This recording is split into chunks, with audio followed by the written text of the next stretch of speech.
about the public health benefits, but also in paragraphs 10.2 that not only is the environmental value of green infrastructure evident, but it's becoming increasingly recognised that the social value of green space and green infrastructure is kind of recognised. So I think if I may make a suggestion, I think we can work with the Downham Dividend Society, looking at some of the supporting text of the policies to emphasise the points that the participant has articulately made. Thank you. It's okay. We welcome that and thank you very much. But this goes beyond just a few words. You've had since 2000, you had a legal obligation under the Racial Relations Amendments Act, and then further developed into the Equalities Act, your public sector equalities duty to deliver on this.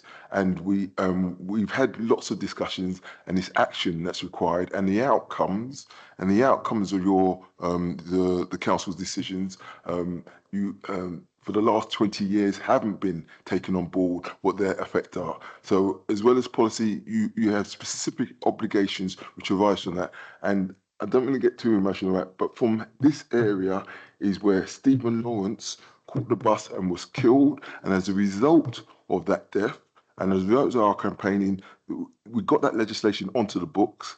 And it goes beyond a nice statement. You have to integrate it into your policies, and it's not been. And yeah, I'll leave that. Thank you.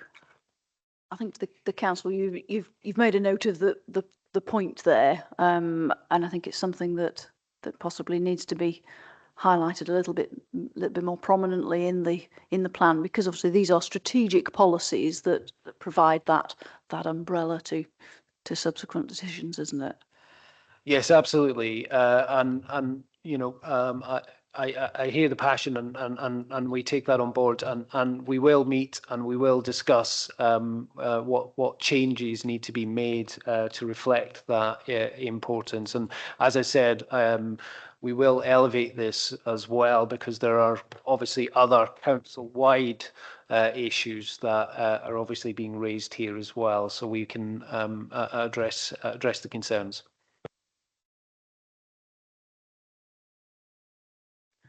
Yes. Is it appropriate to bring in evidence-based strategy at this stage? Because we're discussing strategy here, and why strategically the council opt to include land on the MOL when usually where we go to other local plan meetings because of a shortage of housing, councils are trying to release land for housing and development, and what have they used as an evidence-based strategy here to reverse the usual policy in that they're including land as a MOL, and what has been the evidence and the support from independent sources to increase MOL if there's already sufficient MOL there, if you follow what the direction of travel there. I have a statement from an eminent barrister who's researched this document, which I can read out as well. I think in terms of if it's a principle about the use of metropolitan open land in the strategy and its place in the strategy, then we can probably cover that now. If it's about the designation and getting a bit more specific into particular sites, I've got that on the agenda just coming up. I wanted to cover what strategy was used as a general form of why sites have been allocated. Is it just pressure groups? Is it lobbying? Is it, not in my backyard type of situation? Or is there a specific evidence-based document that's independently verified that has been used in allocating, which actually goes to the heart of what we are discussing and how we've got legal advice on this matter?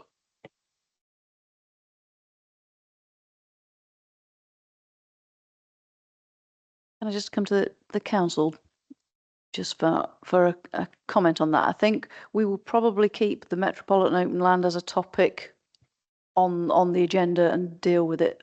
Is that acceptable to the council? Yes, absolutely. We can cover that in the agenda order. Thank you.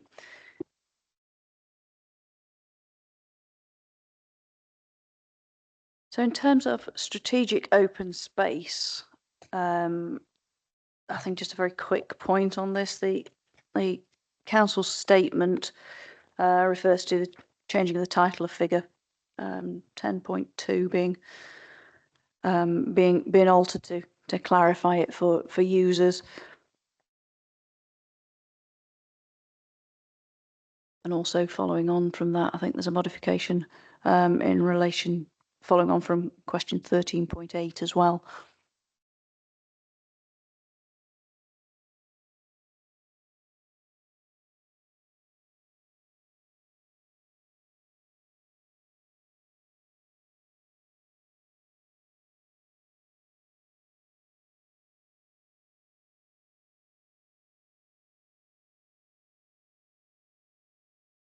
Sorry, Inspector Bust. Yes, if I may.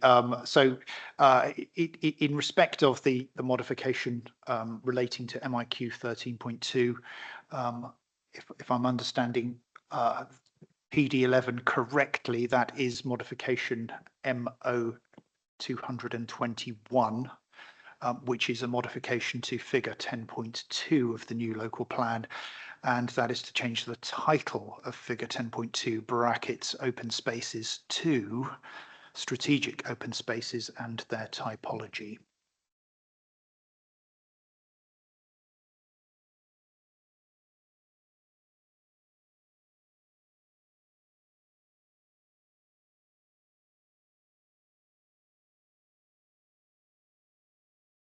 Thank you. I think that also follows into Council Statement 13.8.2, where you refer to the glossary and definitions. I think is that on the has that made it onto the modifications list itself?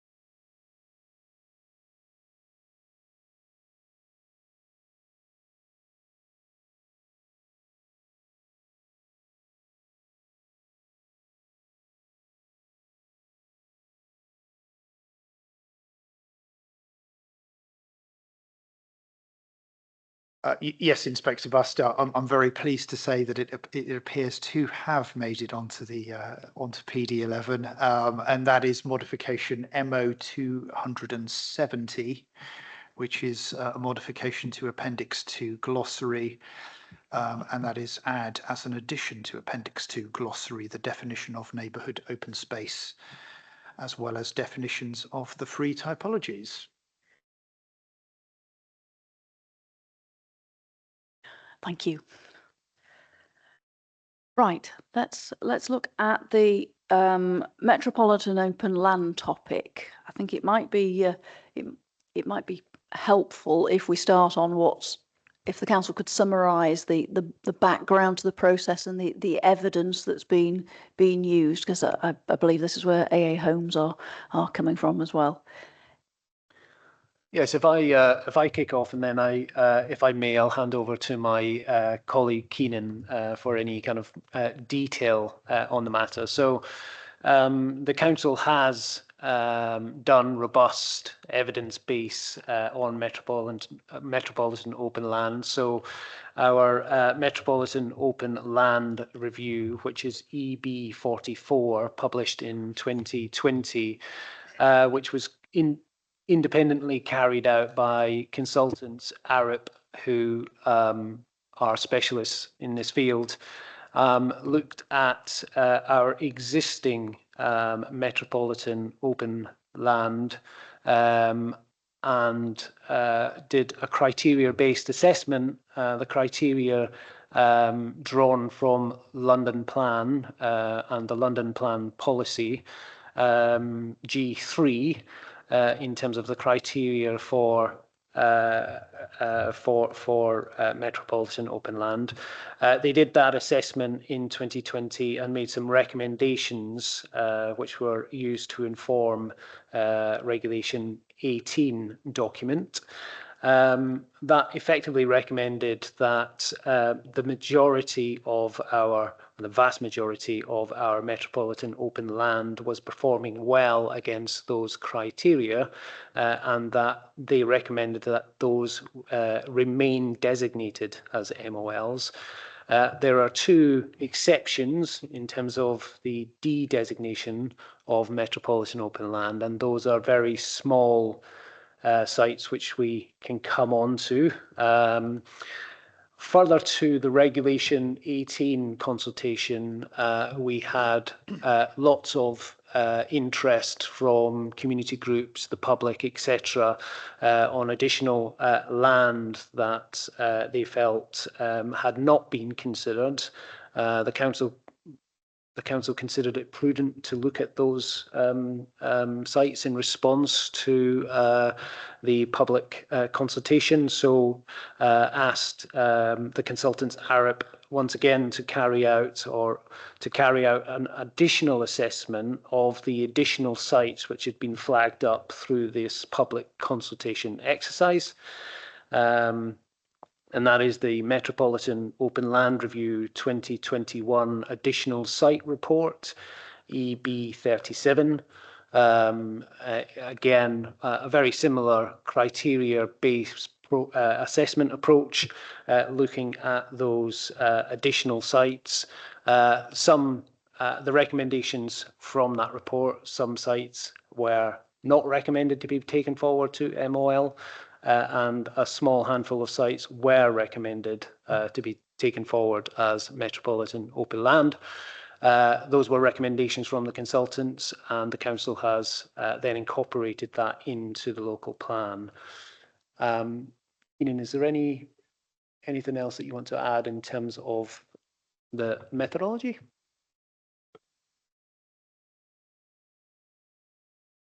Just to add, as well as methodology, looking at whether it met the criteria in the London plan, it also looked at the permanence of boundaries and looking at structures and roads just to ensure the boundaries defined for MOL were capable of enduring beyond the plan period.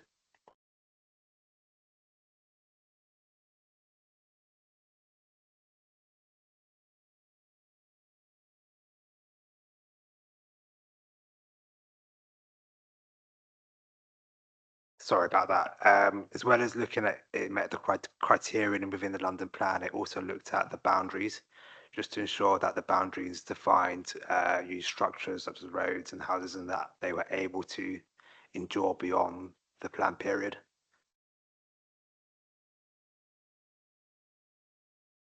Okay, thank you. I think that sets the context. So in terms of Downham Dividend Society, you've got your nameplate up. Is there a point that you want to make at that point? Yes. Okay, please. So again, just consideration around the Metropolitan Open Land Review and so on. That criteria as well. I mean, I suppose that our viewpoint is that it should be like integrated with other thoughts, or what are the other approaches that are taken by the council. So for example, there's one bit of metropolitan open land which is known as Downham Playing Fields, where because the council went down the route of a PFI to fund some of the approach, they then allocated the park as a community park. That and the redrawing of a community park then allowed some housing to be built on what was formerly metropolitan open land space. All we're saying is that when this the criteria that's set needs to take account of all of the factors that are taken on board in terms of the financing of what the council are trying to achieve. Because from our viewpoint, the land is an asset, which the council has many different ways in which it can use those values, and it hasn't considered the whole of the green space as one asset and the investment vehicle which can produce the biggest public health impact, which is what we set out in the report and which is what we're saying should be considered as a whole.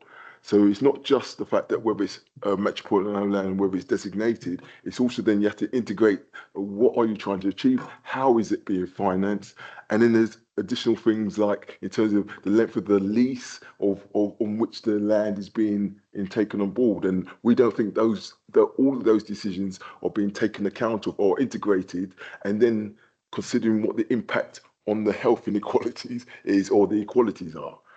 I'm not sure. Yeah. Thank you for that. I'm just going to turn to the council. In terms of the criteria that was used, could someone just remind us of the criteria used by Arup in that assessment process, please? Is that Mr. Hassan? So the London Plan MOR Criterion 1 is that it contributes to the physical structure of London by being clearly distinguishable from a built-up area. London Plan MOL Criterion 2 includes open for air facilities, especially for leisure, recreation, sports, the arts, cultural activities, which serves either the whole or significant parts of London. London Plan MOL Criterion 3 is that it contains features or landscapes, brackets, historic, recreational, biodiversity of either a national or metropolitan value. And Criterion 4 is that it forms part of the strategic corridor, node, or link in the network of green infrastructure and meets one of the above criteria. And there's also the London Plan boundary criterion, which I was speaking about earlier, which is that the boundary should clearly use physical features that are readily recognizable and likely to be permanent. Just looking across the table, did everybody catch all of that clearly? Right, Mr. Hassan, I think if you could just sit a little bit closer to the microphone, I think it was just a little bit too far at times. Thank you. So London Plan MOL Criteria 1 is that it contributes to the physical structure of London by being clearly distinguishable from the built-up area. London Plan MOL Criterion 2 is that it includes open-air facilities, especially for leisure, recreation, sports, the arts, cultural activities, which serves either whole or significant parts of London. MOL Criterion 3 is that it contains features or landscapes, brackets, historic, recreational, biodiversity of either national or metropolitan value. Criterion 4 is that it forms part of the strategic corridor, node, or link in the network of green infrastructure and meets one of the above criteria. And there's also separate from the criterion, but it also requires a boundary assessment. And the boundary criterion is that it should use physical features that are readily recognizable and clearly and likely to be permanent.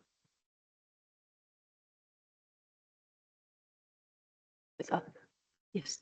If I may briefly add to that, for the inspectors and for other participants' benefit, that those first 4 criteria are fully set out under London Plan Policy G3, Metropolitan Open Land.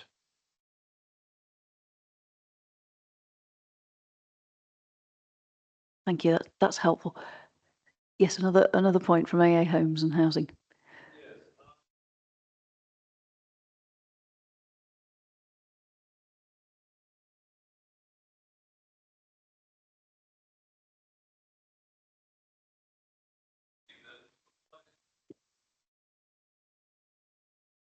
Sorry. My first time, Inspector, sorry. Thank you very much for that Arab criterion. We have our consultant's account here, which I refer to 5.2, saying that our site does not meet any of those criteria, and you've included it. First, it's not open. It's got trees everywhere. It's wooded. And it was open if you look at those photographs in 1940s and 50s, but it's actually wilded a little bit because of our inactivity. Secondly, it was a scouts camp where there was a huge Scouts presence, 290-meter square building. So it's actually a brownfield, not an open land site. And there, if you look now, there are trees everywhere there. So you cannot really be used for sports of any type unless you're playing hide and seek there between the trees. So if you look at all our representations, please, including the plans and the aerial photographs, are both RAF based, and they're based on Ordnance Survey and historic from 1800s. This property was sold on by BRB Residuary as part of a railway sidings, and originally the railway line on the Oak used to be the London Canal in the 1800s. So most of the land that's we have found and carried out ecological surveys consist of spoils from the canal. So in terms of biodiversity, our ecological surveys, we've had 3 on record, have said there's no biodiversity. And in fact, Nature England, in their report, says there's no significant biodiversity needs to satisfy at that site. Plus, my colleague has looked up what the London Mayor's plans indicate about the suitability. So we have commented on 3.2 on our submission.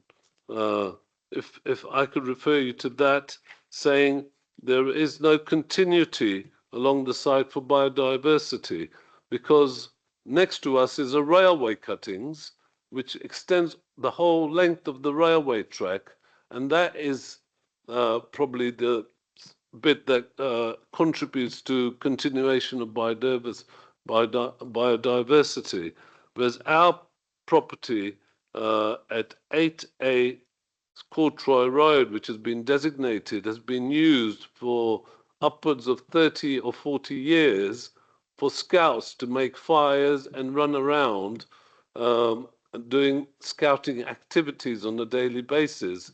So our submission is a truly brownfield site, although it has been designated for nature conservation before I acquired it, and that I do not know what basis that was done. Maybe it was done on the same basis the local authority was trying to instigate the MOL, that no one was there to look at it carefully and dissect the evidence that was presented.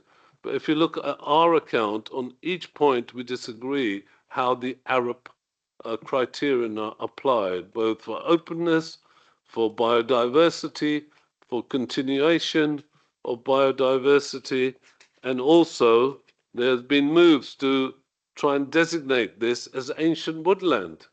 The definition of ancient woodland, when we spoke to Woodland Trust, is going to be 400 years old. We've got photographic evidence to show there was hardly any trees there from the 40s onwards. So it's been naturally wilding while actually I bought the place 20 or 30 years ago. So we would submit that we disagree with the how the local authorities are applying the ARUP findings, particularly to our land. I would refer you to the photographic evidence, please, to study carefully how it has progressed over the years. And we went to quite a lot of inconvenience to try and find all that evidence to piece together, to bring our own evidence-based submission on this matter. And I would propose that we look at this very, very carefully, particularly in relation to our land, which we have owned for 20, 30 years, where there used to be scouts, then a church, so that we submit has become brownfield and is not capable of being designated for MOL. There also have been several applications to rebuild the structure to a more permanent structure, and we've found a lot of resistance from the council in working towards improving and also adding where there is footprints of adding some housing and a community centre, We've been thrown back on several occasions. So we find this is an opportunity to present our case on this site. Thank you. Thank you. I think your colleague wanted to come in. She indicated a couple of times. Thank you. Just adding on the point by my colleague, which has stated, we do want to bring everyone's attention to the MOL review in 2021, which is on the basis of which the consultation process has taken place. This site of Kotra has actually been identified as low recreational value in that report. Moreover, there's been also highlighting of lack of access on that site. So how the council has proposed for the site to be, you know, as a proposed MOL site is a bit questionable if there's access issues. So that was one of the points that I was trying to make. Thank you. Thank you. I'm going to come to the council to respond on that particular point from points from AA Homes and Housing, and then I'm going to come down the table, and then I'll come back to the council. Council first, please. Yes, I mean, if I start off and then if I may bring in my colleague Keenan on this. I mean, we've undertaken a robust criteria-based approach in terms of the assessment, or looking at the London Plan criteria, and the recommendations are set out within the document before the examination. The council feel it is suitably robust. It's by an independent consultant that are experts in this field, and their recommendation has been picked up and taken forward. I think it's also worth noting that the Hopcroft neighbourhood plan, which is an adopted neighbourhood plan in 2022, has identified the strategic corridor as important for their overall aspirations for improving public open space enhancements in A1.4, the protection and enhancement of the railway cutting corridor. I think we also recognise that the area itself is covered by a sink, so it is recognised that it does have value in terms of biodiversity and ecology, and that's the reason why we have moved forward with the recommendation to designate it as MOL. Kenny, do you want to give us sort of specifics about the criteria and the assessment?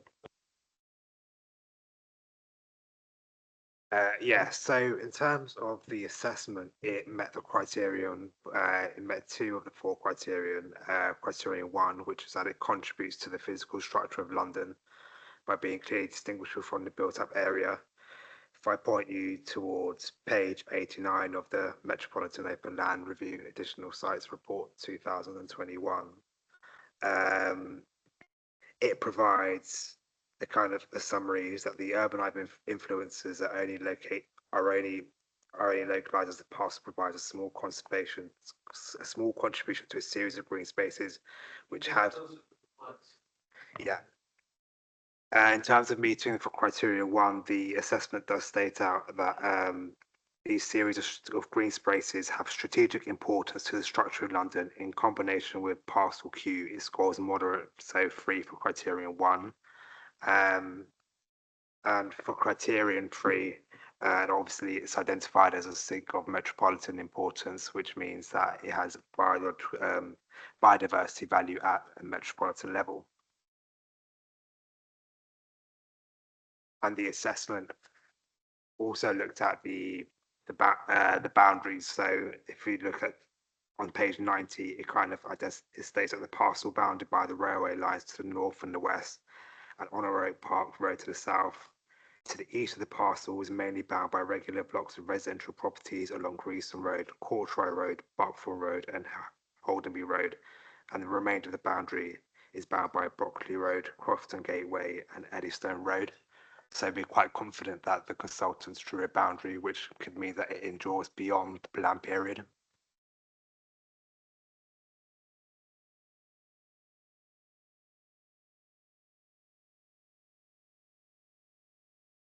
I think AA Homes have a further point on that. I'd like to see the evidence on the biodiversity inspector, because no one has been to the site with our permission or with us escorting them. There has been no ecological surveys, to my knowledge, in the 20 or 30 years I've owned the property that the council's ever conducted. We had London Wildlife Trust, a gentleman called Dusty, who said he's never been consulted on the site. So I'd like to see the evidence on the site about biodiversity. I've got 3 reports saying it's of very ordinary nature, and I could let you have those, Inspector, that we've conducted over the years. I have not seen a corresponding report anywhere from the council on biodiversity. What is the evidence for the nature conservation designation clearly in a place which has been built up by spoils from the canal next door, which is now the railway line? What sort of biodiversity do we anticipate?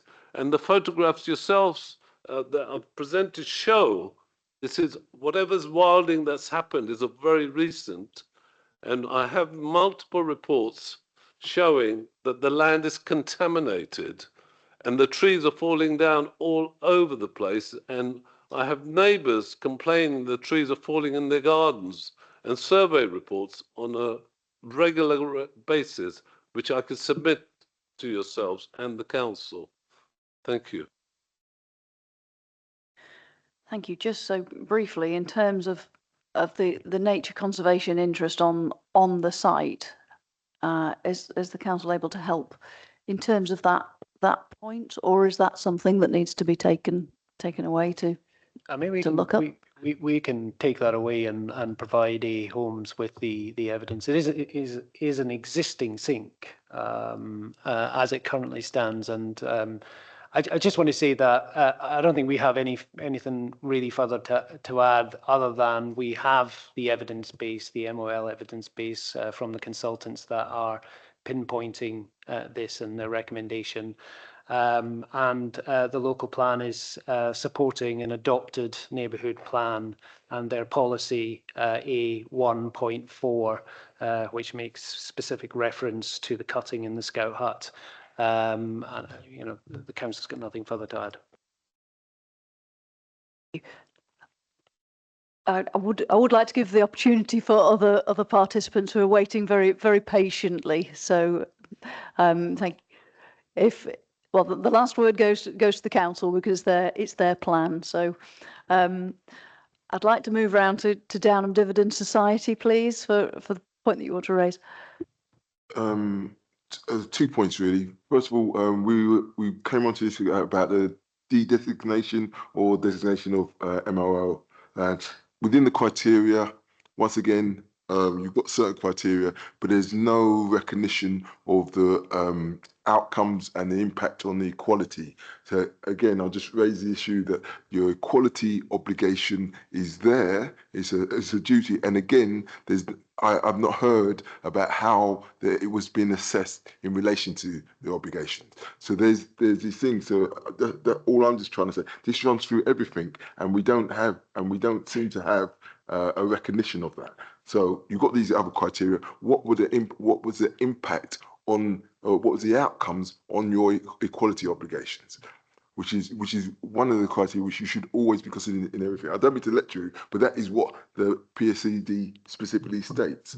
So come around to its other issues around another site, which I think related to this, and it goes back to whether we should be in the previous session, which was around what they call the Whitefoot Lane Sports Field, which we mentioned in our Regulation 19 submission, and the fact that there was it's supposed to be allocated as a school playing field, but it's got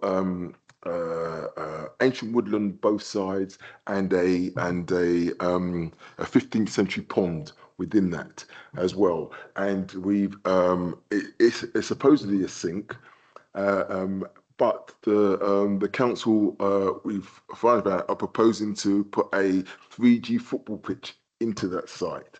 Now, from our understanding, there's been no assessment of the fact that 3G football pitches are banned within the EU because of their carcinogenic impact and so on. But there's a discussion of the provision of playing fields and the playing strategy. But the solution for them is to put a plastic football pitch into a site of natural whatever sink, and more importantly, from our viewpoint, the ecological damage is one thing which I haven't considered, but also the cultural damage to that site, which is the heart of our community, has from you see from Google Maps, can still see the train tracks from there. The fact that the Heritage Lottery that were prepared to give £10 million or invited us to consider £10 million to look at overall the use of the woodland, the use of the pond, and with the local schools, and we spoke to the Lewisham Council. The mayor asked us to agree that we could go to feasibility to discuss this, and then we were just there was just complete institutional inertia from the officers for 2 years. So I suppose the point we were trying to make is that the play policies or the health strategies, the sports strategy, which we raised in our Regulation 19, there just seem to be no link up with the fact that these green spaces are cultural assets that should be seen as assets, and that you need an integrated strategy to deal with it. It just coming out is a school playing field. The woods officer, the officer specifically told us he does not want Downham teachers teaching the kids in the woods. When and in response to it, we raised this and put it in writing to the lead officer, and we were told your attitude isn't appropriate or something like that. But these are key issues because the schools themselves, in order for them to obtain their outstanding status during the inspection, specifically requires the outdoor teaching. So there seems to be again, there doesn't seem to be an alignment between what what one policy is saying and the actual implementation of what they're trying to achieve. And that is all that's in both our documents, and it's in the video which we show. Blah, blah, blah, blah. Could you just switch your microphone Sorry. off? Thank you. The system only works when one microphone is on, so we just need to remember to switch it off. To the council, do you have any comments in relation to Downham Dividend Society's latest points?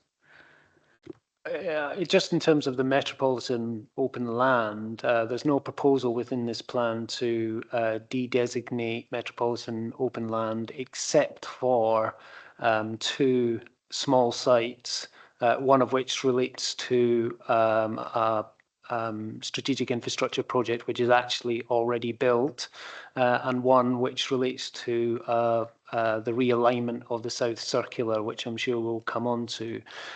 So metropolitan open land is protected. It's afforded the same level of protection as Greenbelt within the London plan, and the policy is very clear about that one. In terms of any planning application, I don't think this is the forum to talk about any kind of application related to schools, etc.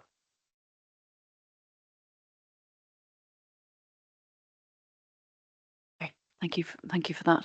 Is that still a legacy Toblerone, or is that a? I'm sorry, no. What you asked us to, we were talking about designation, but also we're talking about specific sites that reflect this the strategy. And the reason why we raised the Whitefoot Lane sports site is because it reflects the fact that they've their sports strategy or isn't the community facilities isn't doesn't seem to be aligned with the allocation of the sink, which they're saying. So we've raised this previously, and so I thought this was an opportunity to raise it because it's specifically around a specific site within this thing. So sorry, I was trying to get in the 2 points quickly. So. A reminder to participants as well to please stick to the original representations. Could I just remind participants to stick to the original representations? We are trying to be very consistent on this point, and so it's not fair to the participants. I think we've been rather lenient, I think, in terms of today's discussion, but please try and stick to the original representations. Thank you.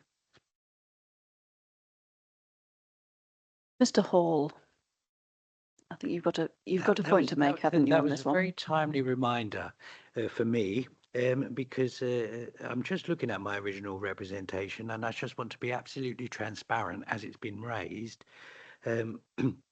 And I say local green space and metropolitan open land needs to be designated at Courtrai Road in Crofton Park along the railway cuttings from Forest Hill, Honour Oak Park through to New Cross Gate. So there it is. It's in my original representation. The reasoning for that was the history, and it's been alluded to by the landowners. The history is actually quite significant. It goes back centuries. And this is my point really for the inspector for this.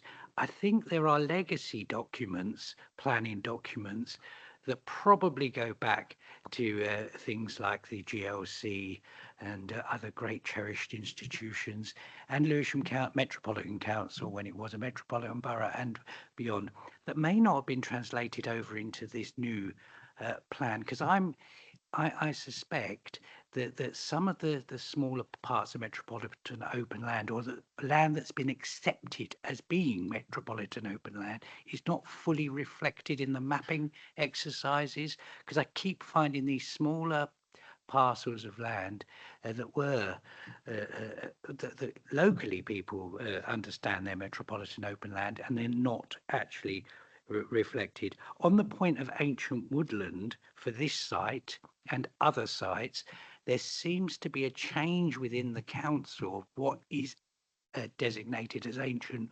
woodland.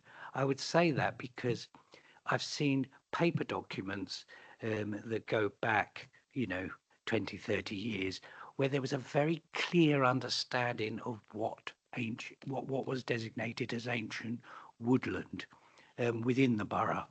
And yet some of these parcels seem to sort of just slip off the current iteration. So I'm just raised that as a concern, because I can't, without going through a massive exercise myself, I can't,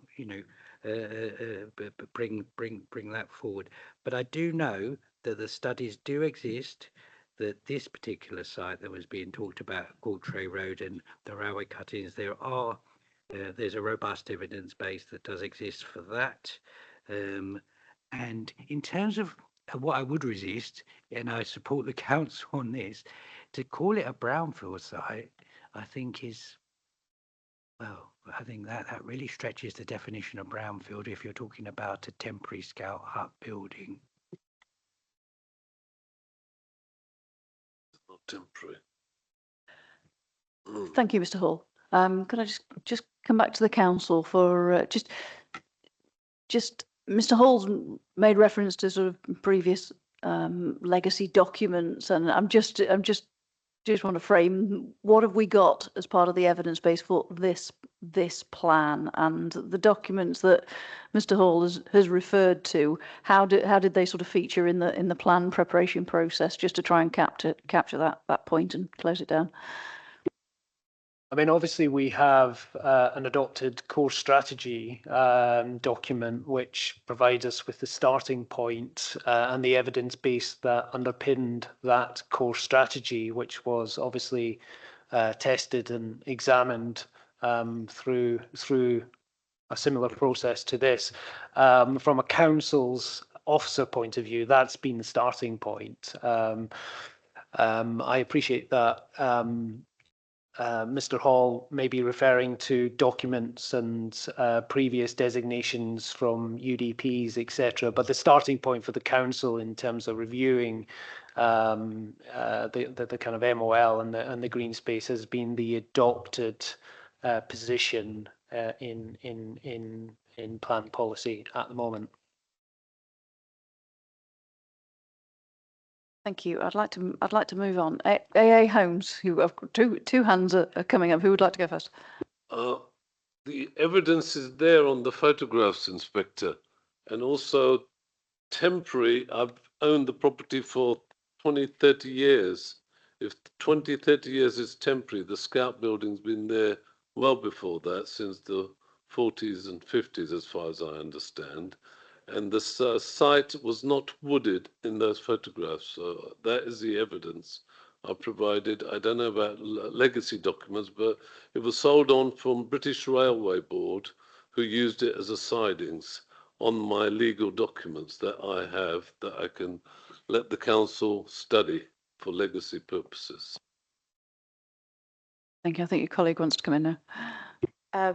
Thank you, Inspector. I just quickly want to add, whilst we have this focus in the policy and the local plan about MOL, we are sidelining the significant impacts that TPOs and SINC designations can have in preserving the areas which have been adequately identified as, such as trees which are maturing. There was a paragraph in the local policy about, I think it was 10.2, if I'm not mistaken, or 10.3 rather, which does identify that even in the private gardens of people, there are trees which require preservation, but then there's lack of identification of what adequate steps the council actually intends to take. And there are alternative avenues that the council can consider, such as, again, TPOs and SINC designations, which are of important relevance, even when considering the MOL areas. So that was point one. The other thing that I would like you to turn your attention to is actually identified in our representations, which is paragraph 2.4. And then this again links to various documents that the council has updated and worked alongside with Arab. So there was the consultation in the year of 2020 that was relied on, and in one of the maps, actually, the site of Kotra was identified as natural and semi-natural green space, which is miles apart from MOL status, which the council in its local plan is pushing forth. The other point as well raised is when we look at the entirety of the local plan, there has to be significance placed on how MOL areas or any area in general actually ties into the affordable housing perspective that the council is also aiming for. So what is it that the council actually or rather, what are the exceptions that the council places when MOL areas can actually offer a vast majority of affordable housing to the council and resolve some of the essential points that are raised in the local plan itself? I think we're trying to cover an awful lot of points here, aren't we? In the comments that we're making, we're trying to keep the focus on the metropolitan open land. I think I'd like to move on to the de-designation, if that's possible, please, unless the council wants to have a final word on comments by AA Housing. No, the council has nothing further to add. I mean, I think what I would say, obviously, I am very conscious of time. We do have a lot to get through, and we have tried to give everyone the opportunity to have their say.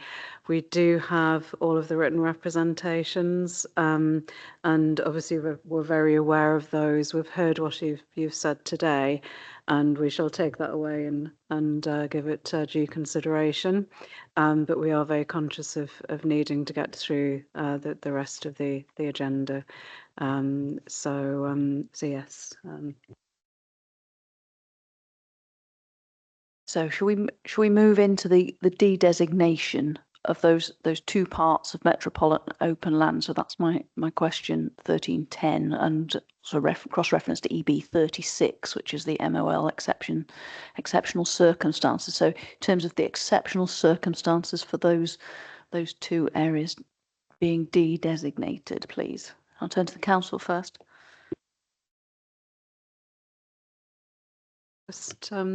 Just before you respond, bear in mind the need to provide a sort of justification for exceptional circumstances at a strategic level, as well as at the sort of site-based level as well.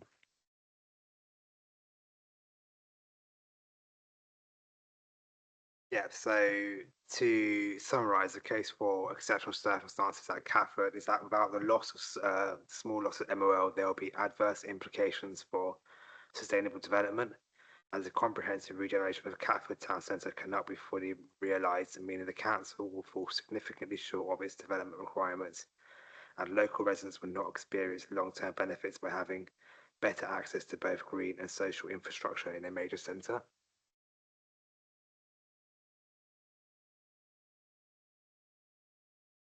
In terms of the loss of MOL at Can I just double check? Could everyone hear that? I was struggling a little bit. Maybe it's just lean into the microphone a little bit. I've had a similar issue. In terms of loss of MOL at Lewisham Major Centre, this was considered under plan application DC 0662 where the very special circumstances for justifying the loss of MOL was presented. In terms of plan making, without the loss of MOL at Charlton Gardens, they would have had adverse implications for sustainable development, as the comprehensive regeneration of Lewisham Town Centre cannot be fully realised, meaning the council will fall significantly short of its development requirements. Thank you.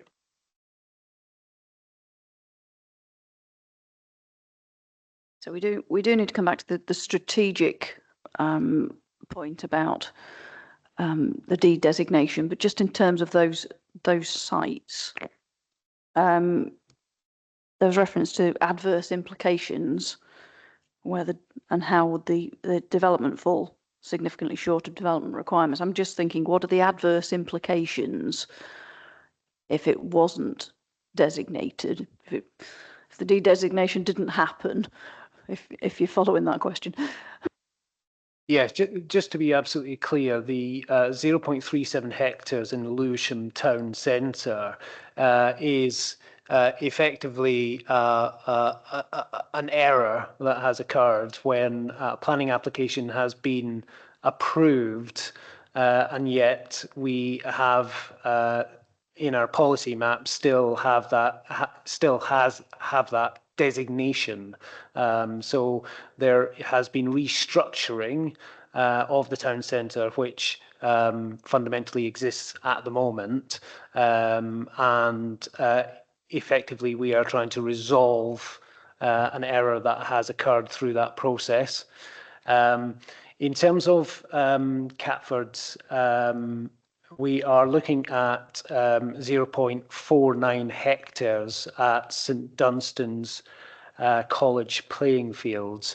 I think we may come on to this in terms of site allocation. What I would say is that the site allocation and the de-designation boundary is larger than we anticipate, and the reason for that is that during the period that we have been looking at this, TfL have been working on design options for the realignment of the South Circular, and the land take is far less than the de-designation that is currently indicatively shown within the plan. So the council would, again, maybe it's more appropriate to look at this when we're looking at a kind of site allocation process, but we were looking at guidance really on effectively how we do that through this process, and whether there's an opportunity to tighten that boundary of de-designation, which responds to a now planning application which is in from TfL. In terms of the wider strategic benefits, obviously that is supported by TfL, who, as I said, have got a planning application in at the moment. It is a planning application because it does affect and does go through land which is not in their ownership. Otherwise, it would otherwise be done through different mechanisms. In terms of the strategic case for that, I think it's fair to say that Catford Town Centre has been identified as an opportunity area and a regeneration node for a long time, but has never materialised because of this question about the realignment of the South Circular. This is a debate that's been going on now for 40 years within the town centre and has stifled development within the town centre. The council was preparing a Catford Town Centre local plan at one stage, which was withdrawn because of this matter and because we couldn't collaboratively make a decision on the realignment of the South Circular.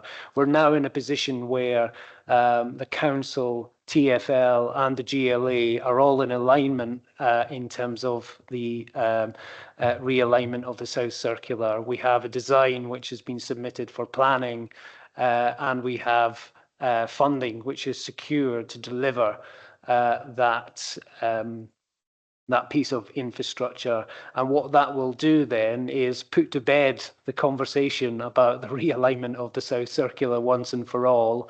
It will also free up significant open space within the heart of the town centre and then provide the certainty and security for developers to move forward, including the council, which has significant landholders holding within Catford, to move forward with Catford's regeneration.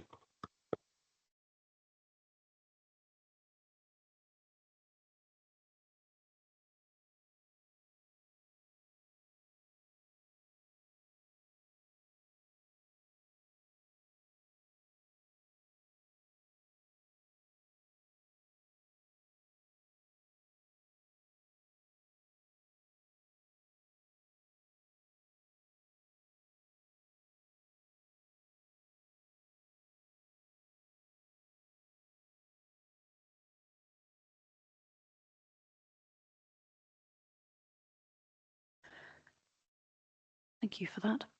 So moving on, I think I'm going to move on to Mr. Gidley, land and planning consultants, and your representation, your concerns. You've been very patient. Thank you very much. Please, would you like to articulate your points? Thank you. I appreciate the opportunity to put a case forward. I think let's do some context in terms of the site. So the site, it's not entirely clear from which I've made on the representation in terms of the boundaries and things like that. It's quite difficult to make out on the plan. So I'm not sure. There's two pieces of land that's bounded by Duncombe Hill and Brockley Rise. One is owned by my client, which is Investor Alliance, and then the council own a sort of smaller strip, which is adjacent to a house there, which was formerly a bit of history. It's one of those houses that was bombed, and then the government took over those lands, and some of those lands become amenity areas. My client's land was originally owned by JC Deco. There's an advertisement hoarding, and there was a historic deal with the council where they did a kind of land swap, which was in a lease agreement. So the council leased my client's land, and my client, the original owner, sorry, not my client, put the advertisement hoarding on the council's land. So that's the historic context. In that lease agreement, the council were required to keep the land open so that the advertisement hoardings could be visibly seen. Unfortunately, there was a breach of that lease agreement in that trees were planted on that, and that's the sort of brief history. It came onto the market, and the council put TPOs on those trees at that point. So that's just a bit of context.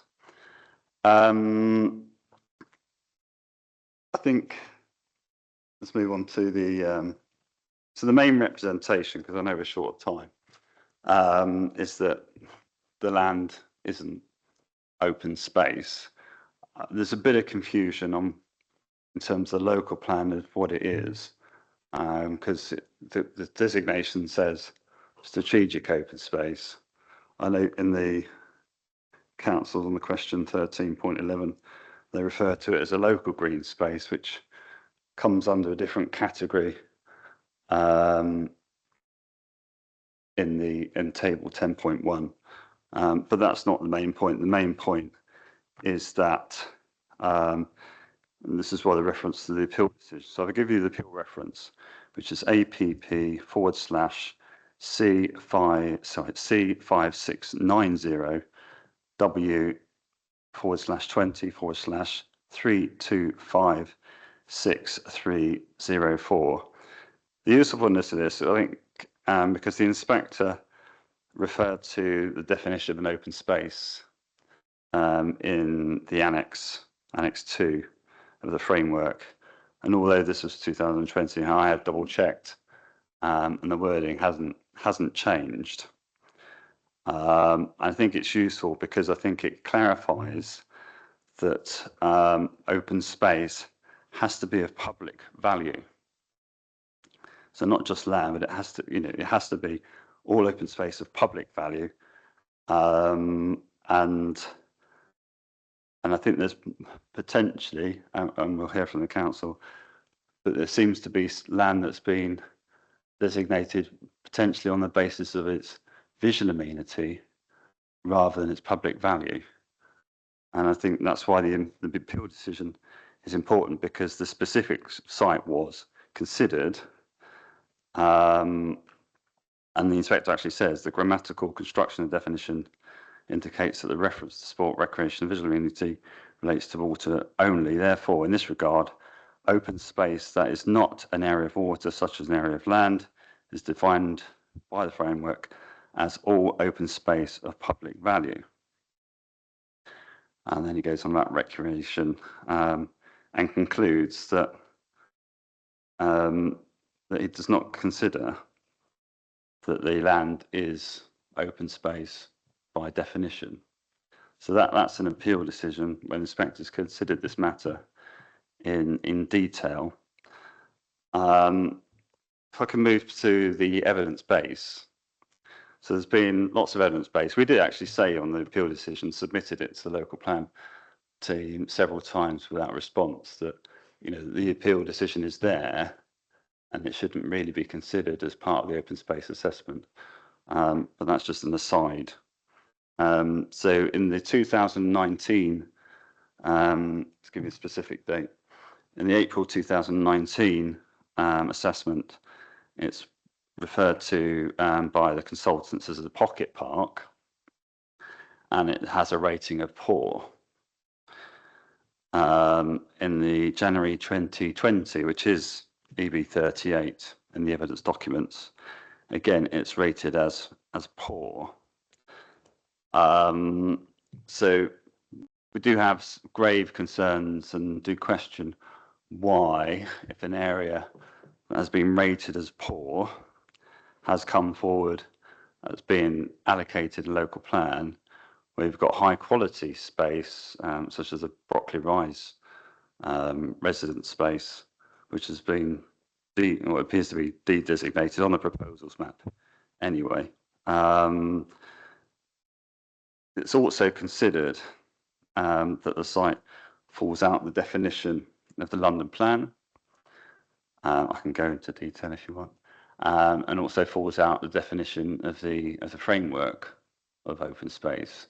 So it's our considered view that there's no, for that reason, going back to the FPF on soundness,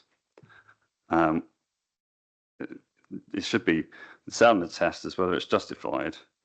So I'd question whether it's an appropriate strategy and whether it's actually based on proportionate evidence, given that the evidence that the council has and still allocated it.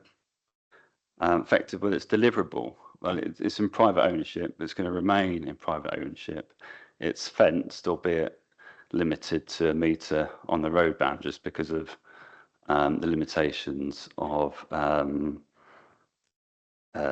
permitted development.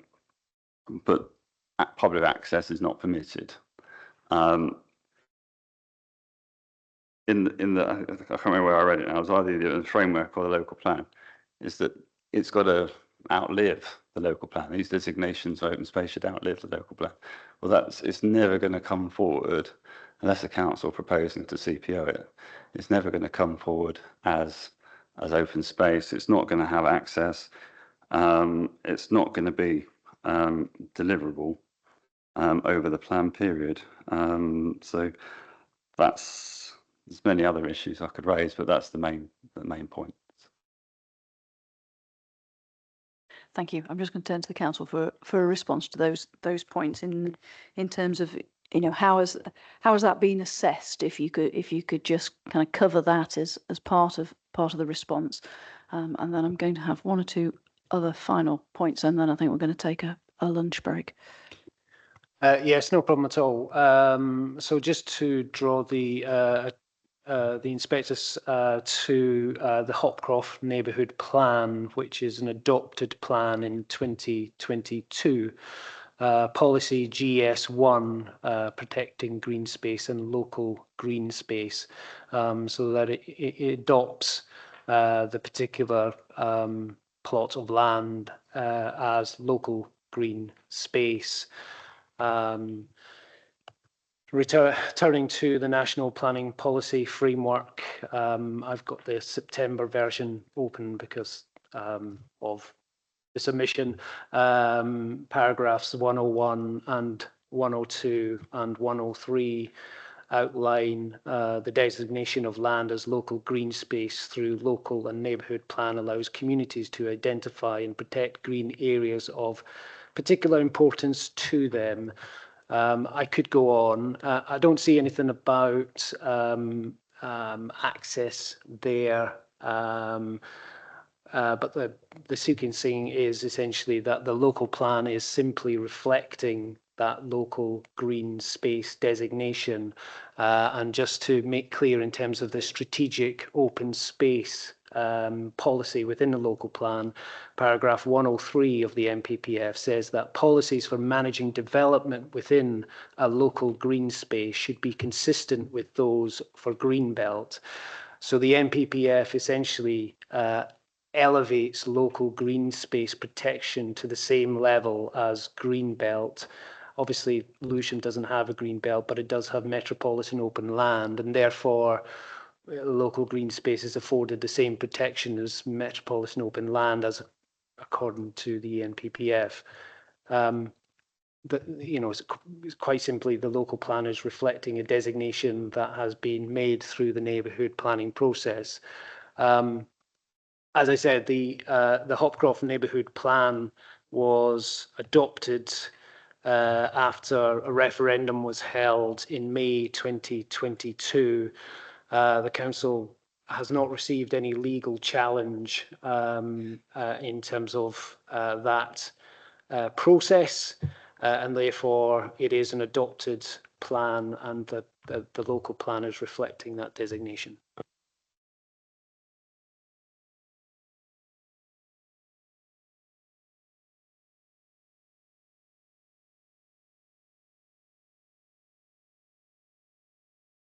Thank you. So just thinking about that that appeal decision that Mr. Gidley referred to, does the council have a view on the inspector's judgment on that matter?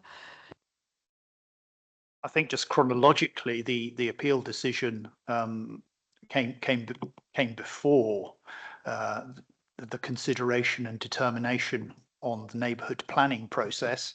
The council suggests that the neighbourhood planning process as a sort of a community bottom-up plan making exercise demonstrates that that the site in question has value to the local community within the Hopcroft neighbourhood plan boundary area, hence why it was considered through their plan making process. And the council, as my colleague has said, is purely reflecting the conclusion of that plan making process.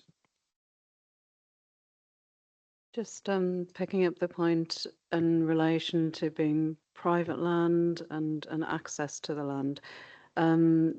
You know, looking at the definition of open space in the NPPF, all open space of public value, does that necessarily mean that that land has to have public access, or can private land still hold public value or value to the public as open space in terms of views across the land, etc.? Yes, absolutely. I think that was the our principal consideration when looking at the local green space designation.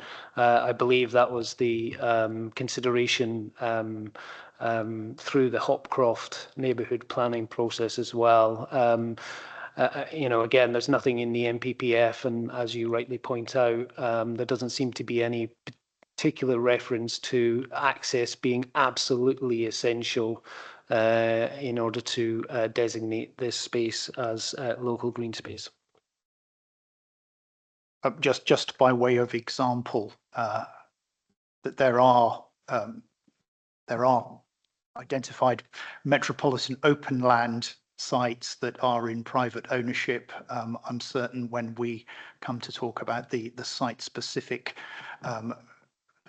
issues relating to the South Circular Road realignment, we will once again here touch on that. And yes, those sites don't have public accessibility, but do hold value in terms of views across them into the distance and so forth.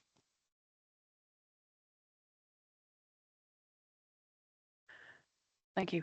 There's a couple of Toblerones up. So I'm going to take Mr. Gidley first, because it's possibly linked to what we've just been talking about, and then I'll come down to the Downham Dividend Society. Yeah, just to come back on the council's response in terms of the Hopcroft neighbourhood plan, my client was excluded from that process. It has been subject of a complaint, and specific regulations such as to contact the landowner was not followed. Hence the appearance at this hearing today and the objections to the Regulation 19 consultation document. And this is our chance to try and remedy that error.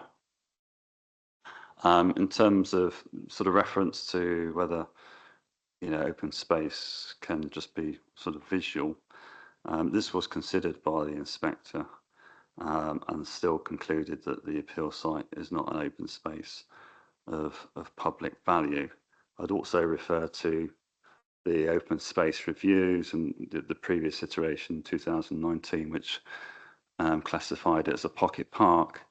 Definition of pocket park, which is specified in document EV35, which I think just takes it from the London plan, is that these are small areas of open space that provide natural services and shaded areas for informal play and passive recreation that sometimes have seating and play equipment. Well, there's no access, there's no seating or recreation play, and as there's no access, it doesn't provide an opportunity to play or provide any sort of passive recreation. And if you were minded to consider the amenity aspects or the visual amenity aspects, my personal professional opinion is that that doesn't fall within the definition of the framework or the London plan, or indeed the council's definition of strategic space in table 10.1. But also the fact that it is an eyesore, and it's going to deteriorate. So it's amenity, I would say, it's poor. It's being classified as poor, and it's not going to get any better, unfortunately. Thank you. In terms of the neighbourhood plan process, that has obviously gone through its process. I hear your point, but that is a made neighbourhood plan, so it has concluded its process. So I understand the point there. Does the council want to make any comment, and then I'll move to the Downham Dividend Society.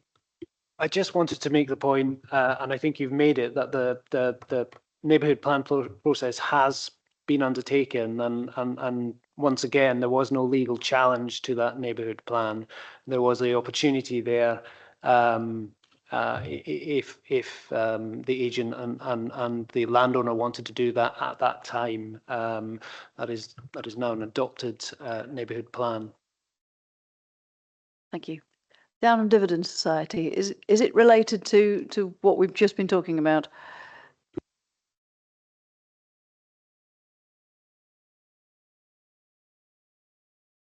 So just a bit of clarification. I wasn't sure whether is this the end of the open space thing? Because there's other things we wanted to raise.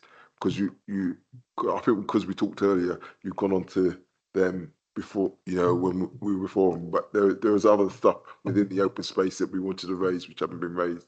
So we're going to get the opportunity later on, or should we be doing it now? So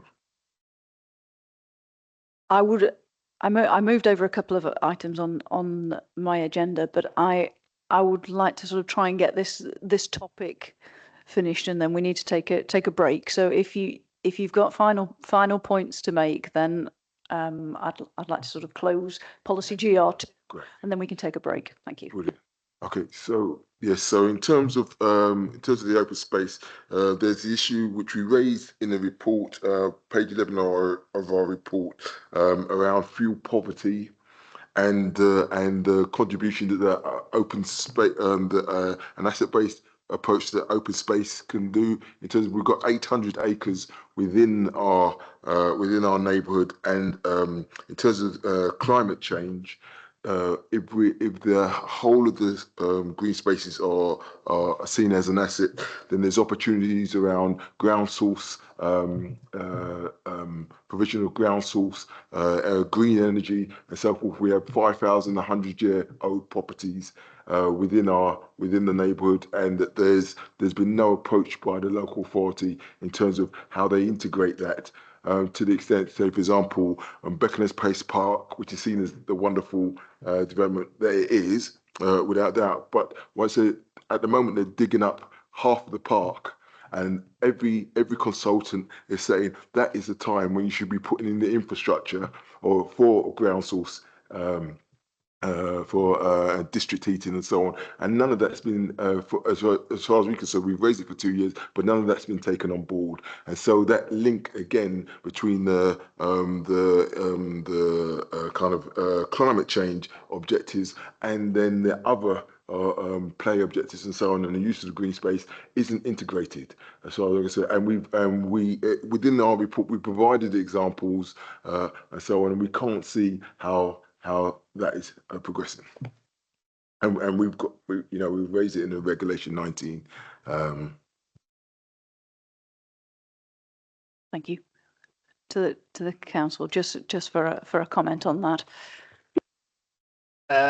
Yes, again, I think this goes beyond the local plan examination, but it feels like the council needs to do a better job at communicating with the Downham Dividend Society, and we can take that offline. That would be helpful. So anything that can be spoken about outside of the hearing sessions to try and resolve would be an efficient use of time. I'm very conscious of the time on that matter. It's 13:52, and we do need a break for lunch. We still haven't got through green infrastructure, and there is another matter for this afternoon. So, which we're moving rapidly into. I'll just confer with my colleague.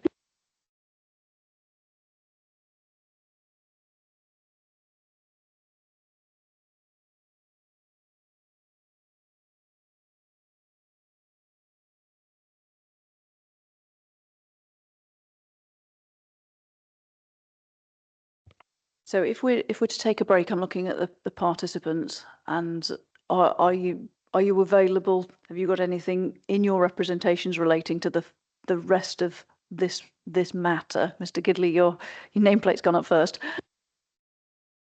I haven't, I don't believe, in terms of the remaining questions. I just wanted to make a very quick point. It's a 3-hour journey back to where I live. If I could do that and leave you all good people, that would be much appreciated. That's absolutely fine, thank you. If you've had your opportunity to say what you came to say, and you're able to leave. No, sorry, can I just make one final point? Yeah, it's just that the client's land is allocated as formal amenity green space. There's just a question of the definition of that. I can only find sort of national definition, which is amenity green space, an expanse of grass used for informal recreation.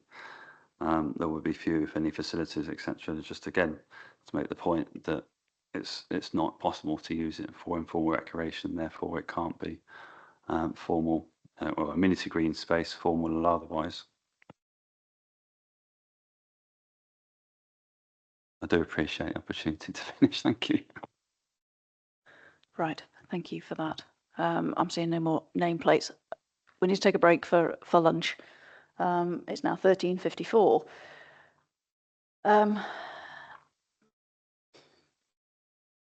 Quarter to 2. Sorry, quarter to 3. Yes, as much as we'd like to go quarter to 2. Quarter to 3, would that be acceptable to everybody for a sufficient break? And then we're going to continue with the remainder of my matter 13. We would then take a break and hopefully get through matter 14 on today's programme. Right, we're going to be adjourned until quarter to 3. Thank you.